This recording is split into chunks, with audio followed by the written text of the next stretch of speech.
आप सोने जाओ और आप अगले दिन किसी और की बॉडी में उठो। हम लोगों ने बहुत बार ये विश तो ज़रूर किया होगा, काश काश मेरी लाइफ इतनी बोरिंग नहीं होती, काश मैं कोई और होता, लड़का लड़की या फिर कुछ भी। हमने ये विश ज़रूर किया है। तो आज की मूवी भी इसी थीम पर बेस्ड है। Hello friends, welcome back to my channel. Please subscribe this channel for more movie explanations. Movie का नाम है किमी नो ना वा। ये रिलीज़ हुई थी अगस्त 2016 में। ये एक एनिमेशन रोमांस मूवी है। इसकी IMDb रेटिंग है 8.4। माय 9 लिस्ट में से 9 पॉइंट्स मिले हैं। रॉटन टोमेटो पर ये 98% फ्रेश है और 97% गूगल यूज़र ने इसे लाइक किया है। इस मूवी के डायरेक्टर हैं मिकाडो शिनकाई। मूवी बहुत अच्छी है और ये मूवी आप लोगों को एक बार ज़रूर देखनी चाहिए। आइए एक्सप्लेनेशन शुरू करते हैं। एक्सप्लेनेशन स्टार्ट करने से पहले मैं आपको दोनों कैरेक्टर का थोड़ा इंट्रो दे दूँ। ताकि आर्किटेक्ट की पढ़ाई कर रहा है, पार्ट टाइम जॉब करता है वेटर का। मित्सुआ इतामोरी टाउन में अपनी नानी और छोटी बहन के साथ रहती है। मित्सुआ के दोस्त का नाम है सायाका और कातिसुकी। मित्सुआ को सुबह उठते हुए दिखाते हैं और उसे उठते ही ऐसा एहसास होता है ये उसकी बॉडी नहीं है। वो बहुत ही अजीब हरकतें करती है और फिर हमें अगले दिन का सीन दिखाया जाता है। अगले दिन मित्सुआ नॉर्मली उठती है और उसे लगता है शायद उसने कल बहुत ही ज़्यादा अजीब सपना देखा था। वो अपनी दोनों दोस्तों के साथ स्कूल जाती है। इसके बाद मीनवाइल जब क्लास में वो अपनी नोटबुक खोल रही होती है तो वहाँ किसी ने लिखा होता है हु आर यू। मित्सुआ की फ्रेंड उसे बताती है कल तुम बहुत अजीब बिहेव कर रही थी, तुमने अपने बाल भी खोले हुए थे। मित्सुआ को कुछ याद नहीं आ रहा होता और वो बहुत ही हैरान होकर अपनी दोस्त की बातें सुन रही होती है। इसके बाद शाम को मित्सुआ को टाउन के सामने अपने रिचुअल्स परफॉर्म करने थे। मित्सुआ के क्लासमेट उसे बहुत मोक करते हैं। मित्सुआ की नानी उनके पुश्तैनी मंदिर की हेड होती है और वो जापानीज थ्रेड मेकिंग में भी माहिर होती है। मित्सुआ को क्लासमेट की मॉकिंग से बहुत बुरा लगता है और वो घर जाते समय विश करती है काश काश मैं टोक्यो में रहने वाला एक लड़का होती। अगले दिन हम एक लड़के को दिखाते हैं जिसका नाम ताकी होता है। वो भी उठ के बहुत अजीब बिहेव करता है। थोड़ी देर में हमें पता चलता है ताकी की बॉडी के अंदर मित्सुआ की सोल है। मित्सुआ को लगता है शायद मैं बहुत टाइम से विश कर रही थी टोक्यो विजिट करने का, तो मैं शायद एक सपना देख रही हूँ। उसे ये सपना बहुत अच्छा लग रहा होता है। फिर वो ताकी का फ़ोन चेक करती है, उसमें उसके नोट्स होते हैं, शेड्यूल होता है। वो ताकी के स्कूल चली जाती है। स्कूल में वो ताकी के फ्रेंड्स के साथ रेस्टोरेंट जाती है, बहुत सारी पिक्चर्स क्लिक करती है और उसे बहुत खुशी होती है। ताकी का फ्रेंड कहता है तुम्हें तुम्हारे पार्ट टाइम जॉब के लिए लेट नहीं हो रहा। फिर वो पूछती है मैं कहाँ काम करता हूँ और वो काम पे चली जाती है। काम पे जाने के बाद क्योंकि उसे एक्सपीरियंस नहीं होता तो बहुत गलतियाँ करती है, बहुत डांट खाती है। तभी एक खड़ूस कस्टमर उसे बुलाता है और उसे डांट रहा होता है। तभी मिकी ओकुडेरा नाम की कलीग आती है और उसे बचाती है, लेकिन वो बदतमीज कस्टमर वो चाकू से मिकी की स्कर्ट पे कट लगा देता है। इसके बाद मित्सुआ मिकी की हेल्प करती है और दोनों दोस्त बन जाते हैं। घर जाने के बाद जब मित्सुआ ताकी का फ़ोन चेक कर रही होती है तो उसे दिखता है ताकी बहुत ही ज़्यादा अच्छा लड़का है जो एकदम शेड्यूल से अपना काम करता है और हर चीज़ के नोट्स बनाता है। मित्सुआ उसका फ़ोन जब देखती है तो उसमें उसे मिकी की पिक्चर्स दिखती हैं, जिसे देखकर वो समझ जाती है ताकी को मिकी पर क्रश है। मित्सुआ को याद आता है ताकी ने उसकी नोटबुक में लिखा था हु आर यू, जिसके रिप्लाई में वो हाथ पे मार्कर से अपना नाम लिखती है और फ़ोन में मिकी से रिलेटेड नोट्स छोड़ती है। इसके बाद वो दोनों अल्टरनेटिव डेज पर बॉडी स्वैप करने लग जाते हैं। बॉडी स्वैप की वजह से मित्सुआ ताकी की मिकी से बात करने में बहुत हेल्प करती है। ताकी के कलीग उसे देख के बहुत गुस्सा करने लगते हैं क्योंकि मिकी इतनी प्यारी होती है कि सबका उस पर क्रश होता है।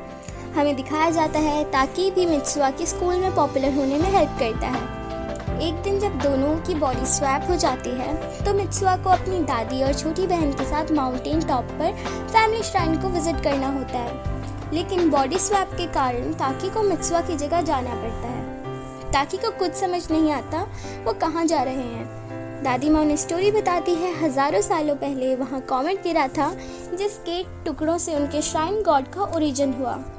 मंदिर में जाके अपनी सबसे कीमती चीज़ छोड़नी पड़ती है, तभी वो मंदिर से जिंदा बाहर वापस आ सकते हैं। इसके बाद मित्सुआ और उसकी सिस्टर भगवान जी को कुचिकामी जाके ऑफर करते हैं। कुची कामिज़ाकी एक राइस बेस्ड अल्कोहल प्रोडक्ट होता है जिसमें ह्यूमन सलाइवा को फर्मेंटेशन के लिए यूज़ करते हैं। कुची मतलब माउथ, कामी मतलब च्यू और ज़ाकी मतलब सेक। ट्रेडिशन के अकॉर्डिंग इसमें लड़कियां पके हुए चावल को चबाती हैं और इसके लिक्विड को कंटेनर में स्टोर करती हैं, फिर फर्मेंटेशन से वो अल्कोहल बन जाता है। वापस लौटते समय मित्सुआ की छोटी बहन सनसेट को देखते हुए कहती है कावारी डोकी, इसका मतलब होता है ट्रू लाइट। इसके बाद दादी जी मित्सुआ से पूछती है तुम अभी भी सपना देख रही हो। तभी ताकी उठ जाता है और उसे मिकी का टेक्स्ट आता है। मिकी ने उसे टेक्स्ट किया होता है मैं तुम्हारा वेट कर रही हूँ।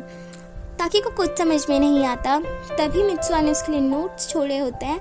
उसने आज ताकी और मिकी की डेट फिक्स की है। हमें दिखाया जाता है मित्सुआ स्कूल जाने के लिए तैयार हो रही है, तभी उसकी आंखों में से आंसू निकलने लगते हैं। उसके दिल में ताकी के लिए फीलिंग्स आ गई होती है। ताकी की डेट बहुत बेकार जा रही होती है और वो मिकी के साथ ठीक से एंजॉय नहीं कर पाता।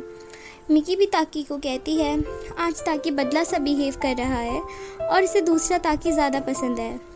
शायद उसे पता है पहले उसका मिकी पे क्रश था, लेकिन शायद अब उसे कोई और पसंद आ गया है। इसके बाद ताकी के फ़ोन में मित्सुआ का नंबर सेव होता है। वो मित्सुआ को कॉल लगाता है पर कोई कॉल नहीं उठाता। मित्सुआ लास्ट के नोट्स में लिखा होता है आज उनके टाउन में एक फेस्टिवल है और तियामाट कॉमेट अर्थ को पास करने वाला है जो उनके टाउन से साफ दिखेगा। इसके बाद हमें दिखाया जाता है मित्सुआ फेस्टिवल में जाती है और उसके दोस्त सायाका और काटासुकी उसे देख के शॉक्ड हो जाते हैं। मित्सुआ ने अपने बाल कटा लिए होते हैं। इसके बाद सायाका कहता है शायद इसका दिल टूटा है तभी इसने बाल कटाए हैं। तो इसके बाद काटासुकी कहती है तुम लड़के हर बात को ब्रेकअप से क्यों रिलेट कर लेते हो, क्या एक लड़की बिना ब्रेकअप के अपने बाल नहीं काट सकती। थोड़ा ऐसे ही हंसी मजाक होती है और हमें दिखाया जाता है जब वो कॉमेट को देख रहे होते हैं तभी कॉमेट के 2 टुकड़े होते हैं और सीन यहीं पे कट हो जाता है। अगले दिन ताकि उठता है, वो मित्सुआ से कांटेक्ट करने का ट्राई करता है बट उसे कांटेक्ट नहीं हो पाता। बॉडी स्विच भी बंद हो जाता है और उसको मित्सुआ के बारे में कुछ नहीं पता चलता। इसके बाद हमें दिखाते हैं धीरे धीरे वो सब धुंधला सा होने लगता है। उसे मित्सुआ का नाम नहीं याद आ रहा होता। मित्सुआ की लिखी नोट भी फ़ोन से गायब हो जाते हैं। वो डिसाइड करता है वो मित्सुआ को खुद ढूंढेगा। उसके साथ उसका फ्रेंड और मिकी भी जाते हैं। ताकि को टाउन का नाम याद नहीं होता लेकिन उसके पास टाउन के लैंडस्केप होते हैं जो उसने खुद बनाए थे। इसके बाद वो बहुत लोगों से मिलते हैं। एक होटल ओनर टाउन को पहचान जाता है। वो बताता है ये टाउन तो 3 साल पहले कॉमेट गिरने की वजह से तबाह हो गया। ताकि विक्टिम लिस्ट में मित्सुआ का नाम देखता है और वो शॉक्ड हो जाता है। वो मान लेता है सब सपना था। उसके बाद वो टाउन को विज़िट करने जाते हैं। वो देखते हैं टाउन की हालत बहुत ख़राब हो गई है। इसके बाद मिकी ताकी के हाथ में बंधी ब्रेडेड कॉर्ड्स देखती है। वो ताकी से पूछती है तुमने ये पहनी है। ताकी कहता है ये उसे किसी ने गिफ्ट की थी और कभी कभी ये लकी चार्म का काम भी करती हैं। वो इसे हमेशा पहनता है। उसे याद नहीं आता है उसे किसने दी थी। कॉर्ड के बारे में सोचकर उसी दादी जी की कई बातें याद आती हैं। वो कहती है मासुबी गॉड हैं, वो सब चीज़ों को बांध के रखते हैं।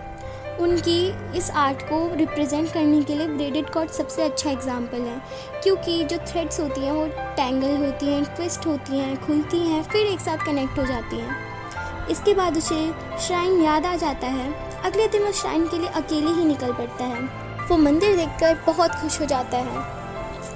वो मित्सुआ के कुची कामिज़ाकी को पीता है और विश करता है बॉडी स्वैप की। जब ये प्रोसेस हो रही होती है तो एक फ्लैशबैक आता है जिसमें वो मित्सुआ की पूरी लाइफ को और उसकी जर्नी को, कैसे वो पैदा हुई थी, उसकी मदर की डेथ, उनके पापा को उन्हें छोड़ के जाना, दादी जी के साथ बड़े होना, उसे सब कुछ याद आ जाता है। इसके बाद सीन कट होता है और हमें दिखाया जाता है ताकि मित्सुआ की बॉडी के अंदर उठा है। ये टाइम है कॉमेट हिट करने से 12 घंटे पहले। इसके बाद जब वो दादी जी को ये बताने जाता है तो दादी जी ये बिलीव नहीं करती और कहती है तुम मेरी पोती मित्सुआ नहीं हो। उनकी फैमिली हिस्ट्री में ये बहुत बार हुआ है और सबके साथ होता है जो फैमिली के हेड होते हैं। जो केयर टेकर होते हैं फैमिली के, उनके ऐसे सपने आते हैं और लोगों के साथ बॉडी स्वैप करते हैं, लेकिन कुछ टाइम बाद ये अपने आप बंद हो जाता है और वो इनकी लाइफ और इन लोगों के बारे में भूलने लगते हैं। बस इसकी धुंधली से याद मन में रह जाती है। इसके बाद जब वो उन्हें बताता है 12 घंटे में कॉमेट गिरने वाला है, तो दादी जी कहती हैं इस बात पर कोई यकीन नहीं करेगा। हमें दिखाया जाता है इसके बाद वो मित्सुआ के फ्रेंड्स के पास जाता है और वो तीनों मिलके टाउन को इवैक्यूएट करने का प्लान बनाते हैं। कात्सुकी इलेक्ट्रिकल सब स्टेशन को बॉम्ब से उड़ाएगा और सायाका बाकी लोगों को इवैक्यूएट करेगी। मित्सुआ अपने पापा को कन्विंस करेगी, वो टाउन के मेयर हैं तो लोगों को बचाएंगे और उन्हें ब्रॉडकास्ट करेंगे मैसेज कि तुम लोग टाउन खाली करके चले जाओ। उसके पापा ये बात नहीं मानते। इसके बाद वो सब के सब रोड पे मिलते हैं। रोड पे मित्सुआ की सिस्टर उसे कहती है तुम्हें क्या हो गया है, जब से तुम टोक्यो से वापस आई हो तब से तुम अजीब बिहेव कर रही हो। ये सुन के ही ऐसा ताकी को फील होता है मित्सुआ उसके आसपास है। वो सयाका की बाइक लेके निकलता है और हिल की तरफ जाने लगता है। तभी हमें दूसरा फ्लैशबैक आता है जहाँ मिकी और ताकी की डेट थी। उस दिन मित्सुआ को अपने प्यार का एहसास हुआ तो वो ताकी से मिलने टोक्यो निकल गई।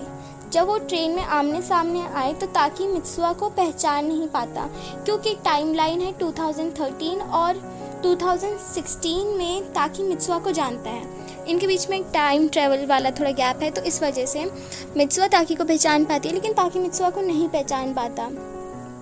मित्सुआ याद करने के लिए अपने बाल खोलती है और अपना ब्रेडेड कॉर्ड उसे दे देती है।